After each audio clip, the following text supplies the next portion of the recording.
बैठ करके भी दंडासन से शुरू करके वज्रासन, पद्मासन समूह के, फिर अर्धमत्स्यंद्रासन, वक्रासन, गोमुखासन, जिससे जितने बन पाए। कुछ आसन बैठ करके, कुछ आसन उल्टे लेट के, कुछ आसन सीधे लेट करके कर ले। और मैंने कहा सूर्य नमस्कार कर ले और सब आसन प्राणायाम पूर्वक करें। आगे झुके तो श्वास बाहर, पीछे झुके तो श्वास अंदर, तो अपने आप अंदर रूपांतरण होता रहेगा। और ध्यान योग के अभ्यास से, अष्टांग योग के अभ्यास से जब ये दिव्य रूपांतरण होता है, तभी कहा जाता है कि योग का जो मुख्य लाभ है वो व्याधियों की समाप्ति। मैं बार बार कहता हूं, ये बहुत बड़ी उपलब्धि है दुनिया की दृष्टि से तो, लेकिन ये योग की दृष्टि से तो प्रथम जाना है, व्याधि मुक्त होना, शील समाधि प्रज्ञा युक्त होना। जीवन का निर्माण तो होगा योग से, निर्वाण मोक्ष की प्राप्ति, माने सारा ज्ञान, सारी असंवेदनशीलता, सारी अकर्मण्यता, सारे जीवन के अशुभ दुर्गुण दोष छट जाएंगे, हट जाएंगे, मिट जाएंगे। कितनी बड़ी बात है ये तो। मोक्ष का अर्थ ये क्रमिक होता है। जितने भी जीवन में अशुभ हैं, अज्ञान, अश्रद्धा, अकर्मण्यता जनित जितने भी दोष हैं, दुर्बलताएं हैं, पराधीनताएं हैं, हैवानियत है, जितना भी विध्वंस है, हिंसा, झूठ, बेईमानी, क्रूरता, नशा, यम नियमों की जितना भी विपरीत आचरण है, रोग मुक्त, नशा मुक्त, हिंसा मुक्त, दुराचार, व्यभिचार, भ्रष्टाचार मुक्त, असुचिता, असंतोष मुक्त, संसार की सभी दुख दरिद्रताओं से मुक्त मनुष्य को बनाना है तो योग का मार्ग। इसलिए योग का मार्ग बहुत ऊंचा मार्ग है और इसको भक्ति पूर्वक करें तो फिर एक दिव्य शक्ति मिलती है। उसको बोलते हैं अतीन्द्रिय शक्ति। अतीन्द्रिय शक्ति, अतीन्द्रिय ज्ञान, अतीन्द्रिय ज्ञान, अतीन्द्रिय भक्ति, अतीन्द्रिय शक्ति, अतीन्द्रिय प्रेम प्रभु से प्राप्त होता है।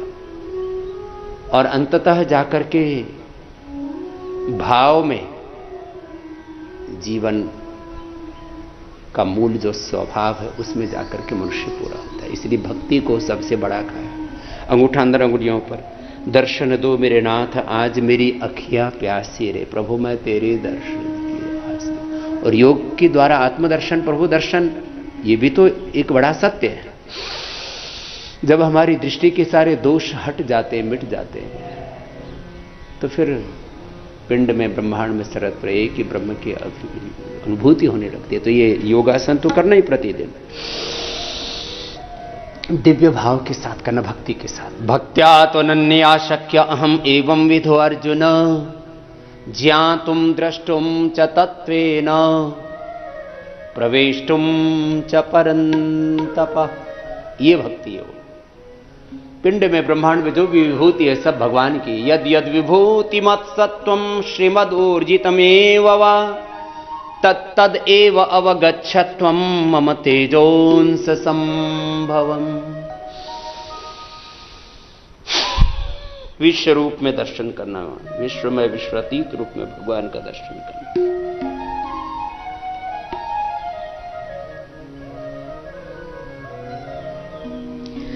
दर्शन दो मेरे नाथ, मेरी अखियां हैं प्यासी।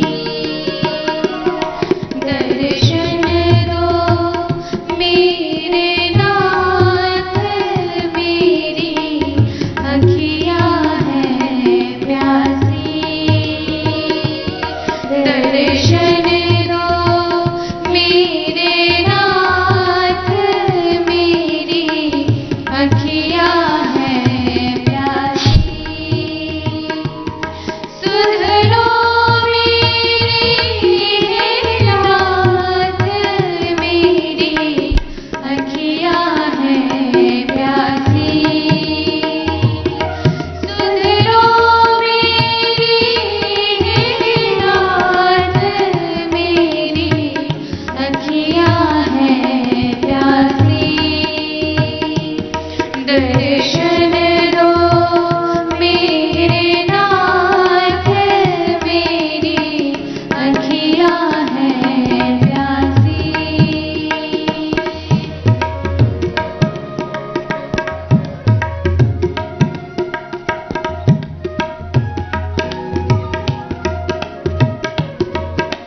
एक बार आगे झुके, एक बार पीछे झुक गए तो इससे पूरा स्ट्रक्चरल बैलेंस हो जाता है। Forward bending, backward bending.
अपने अपने सामर्थ्य के अनुसार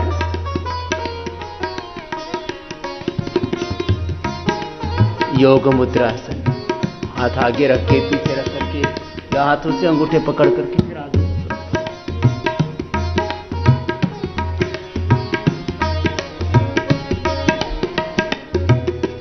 मत्स्यासन या सुप्त पद्मासन।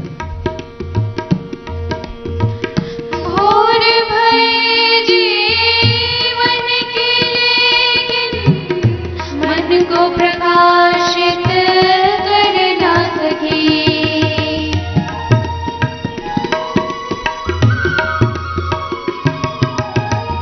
घोर भय जीवन की लेकिन मन को प्रकाशित कर ना सकी। जीवन का दिन ढलता गया पर तुमको मैं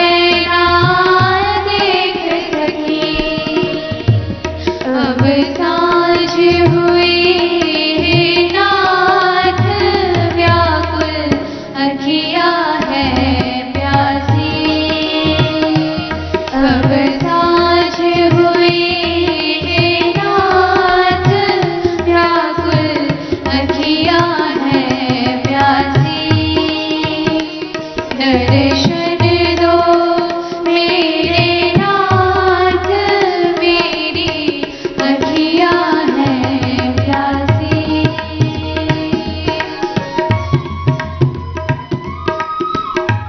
अर्धमत्स्येंद्रासन, वक्रासन, गोमुखासन, जिससे जितने बन पाए उतने बैठ कर,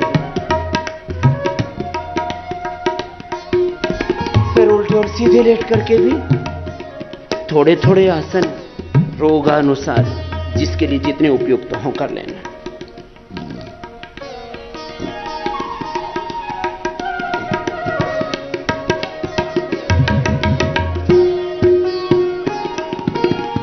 भटक रही मैं निर्जन वन में, राह न मुझको सूझ रही।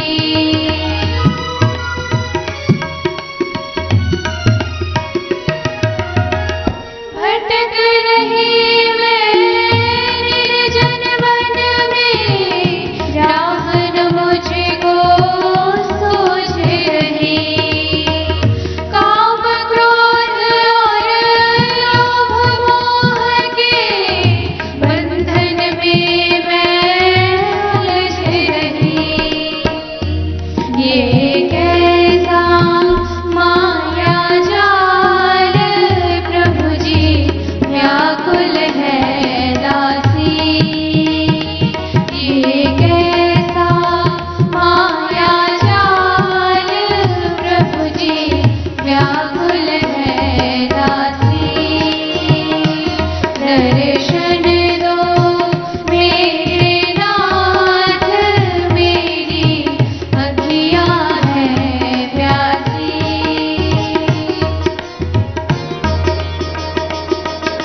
आसन जिससे जितना बन पाए और जिसकी जैसी आवश्यकता उस तरह से कर लेना। फिर सीधे लेट करके कुछ आसन कर लेना। मरकट आसन, पवन मुक्त आसन, उत्तान पादासन, नौकासन, अर्धरासन, पादवृत्तासन, द्विचक्रिकासन। वर्षा की बूंदें मुझको और व्यथित कर जाती हैं।